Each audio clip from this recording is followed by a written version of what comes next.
أعوذ بالله من الشيطان الرجيم بسم الله الرحمن الرحيم وَلَنَبْلُوَنَّكُمْ بِشَيْءٍ مِّنَ الْخَوْفِ وَالْجُوعِ وَنَقْصٍ مِّنَ الْأَمْوَالِ وَالْأَنفُسِ وَالثَّمَرَاتِ وَبَشِّرِ الصَّابِرِينَ الَّذِينَ إِذَا أَصَابَتْهُم مُّصِيبَةٌ قَالُوا إِنَّا لِلَّهِ وَإِنَّا إِلَيْهِ رَاجِعُونَ صدق اللہ العظیم۔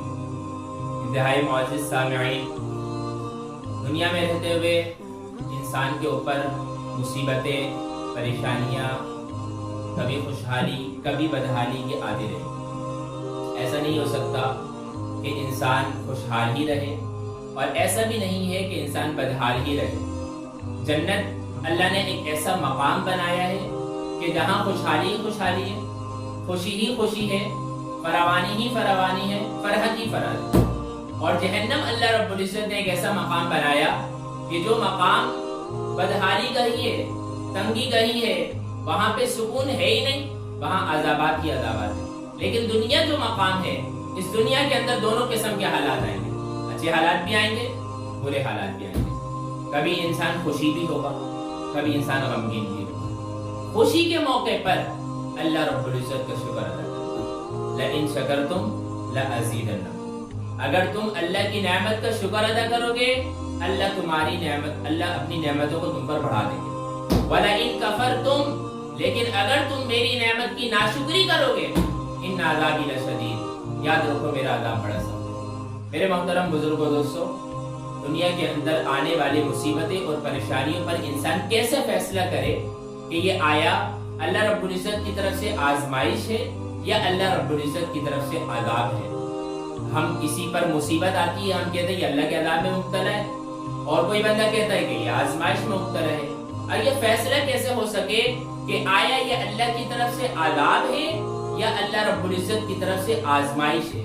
یہ بات یاد رکھیں کہ کسی بھی مصیبت اور پریشانی اور غم میں اگر انسان کا تعلق اللہ سے جڑ جائے، اگر انسان اس معاملے کو اللہ کے حوالے کر دے، اگر انسان اس معاملے کو اللہ کی طرف نگاہ کرے، سمجھ جاؤ یہ انسان کی طرف اللہ رب العزت کی طرف سے آزمائش ہے، یہ اللہ کا عذاب نہیں ہے۔ چونکہ یہ آزمائش کے بعد بھی، اس مصیبت کے بعد بھی یہ اپنے رب کو نہیں بھول رہا، یہ جانتا ہے کہ یہ اللہ رب العزت کی طرف سے ہے، یہ پریشانی اللہ نے دی ہے اور اس پریشانی کو حل کرنے والی ذات بھی اللہ ہی کی ہے۔ سمجھ جاؤ یہ آزمائش ہے۔ اور اگر کوئی انسان مصیبت اور پریشانی کے اندر اللہ کی طرف نگاہ نہیں کرتا، بابا کے پاس جاتا ہے، لوگوں کے پاس جاتا ہے، دوست کے پاس جاتا ہے، رشتہ داروں کے پاس جاتا ہے، آہو بکا کرتا ہے، اللہ رب العزت کی نافرمانی کرتا ہے، اللہ کی ناشکری کرتا ہے، اللہ سے نا امید ہو جاتا ہے، سمجھ جاؤ یہ اللہ کی طرف سے عذاب ہے، یہ آزمائش نہیں ہے۔ اللہ رب العزت نے دنیا کے اندر یہ دونوں حالات رکھے ہیں۔ اپنی زندگی رضا بالقضا والی گزارو، جس حال میں مجھے اللہ نے رکھا میں اس پر خوش ہوں۔ برائی آئی ہے، مصیبت آئی ہے، پریشانی آئی ہے، یا اللہ کو خوش رکھ اس حال میں۔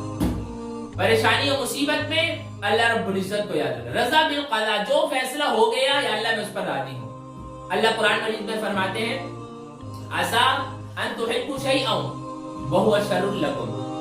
بہت سی چیزیں ایسی ہوتی ہیں، قریب ہوتا ہے کہ ان تحبوا شیئا، کہ تم کسی چیز کو پسند کرتے ہو لیکن وہ چیز تمہارے لیے اچھی نہیں ہوتی، اور بس اوقات ایسا ہوتا ہے کہ تم کسی چیز کو ناپسند کرتے ہو لیکن وہ تمہارے لیے بہتر ہوتی ہے۔ ہم تمہارے لیے بہتر فیصلہ کرتے ہیں۔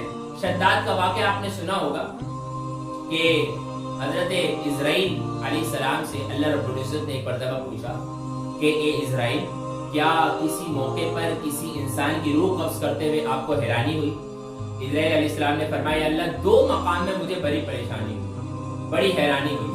فرمایا کون سے دو مقام تھے؟ فرمایا ایک مرتبہ ایک کشتی پر ایک عورت سفر کر رہی تھی اور وہ عورت حاملہ تھی۔ جب اس نے بچے کو جنا تو آپ نے حکم دیا کہ اس عورت کی روح کو قبض کر لیا جائے۔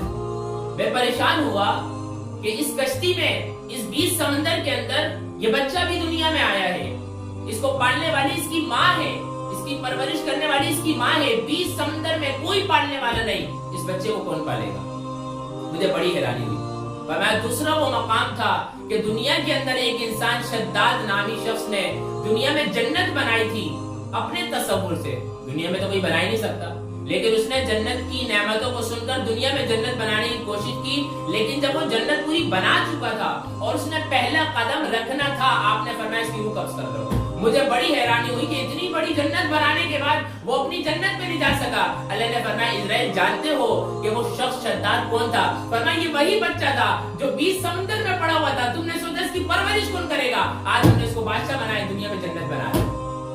یہ اللہ رب العزت کا قدر ہے، یہ اللہ رب العزت کا فیصلہ ہے۔ انسان اللہ کی حکمت کو پہنچ نہیں سکتا۔ انسان کو چاہیے کہ جو بھی حالات آئے ان حالات میں اپنے اللہ کو یاد کرے، یقین جانے ان اللہ علی کل شیء قدیر، اللہ رب العزت کے علاوہ آپ کے مسائل کوئی حل ہی نہیں کر سکتا۔ اگر اللہ چاہیں گے تو مسئلہ حل ہوگا، اللہ نہ چاہے تو مسئلہ حل کر ہی نہیں سکتا۔ یہ تو باہر لوگ لکھ کے لگا رہے تھے آپ کے مسائل ان کا حل، مسائل حل کرنے کے لیے ہم بیٹھے ہوئے۔ ارے اپنے گھر کے مسائل حل ہوتے ہیں، اپنی پریشانیاں حل ہوتی ہیں، اپنی مصیبتیں حل ہوتی ہیں، وہ کوئی نہیں دیکھ رہا۔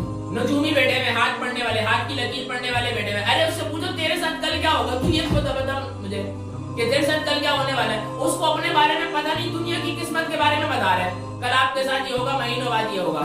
تو یہ بے وقوفی ہے، اور یہ ہماری بے وقوفی ہے کہ ہم ان لوگوں کے پاس جاتے ہیں بجائے کہ اللہ کے پاس جانے کے، ہم ان لوگوں کے پاس جاتے ہیں، یہ ہماری بے وقوفی ہے۔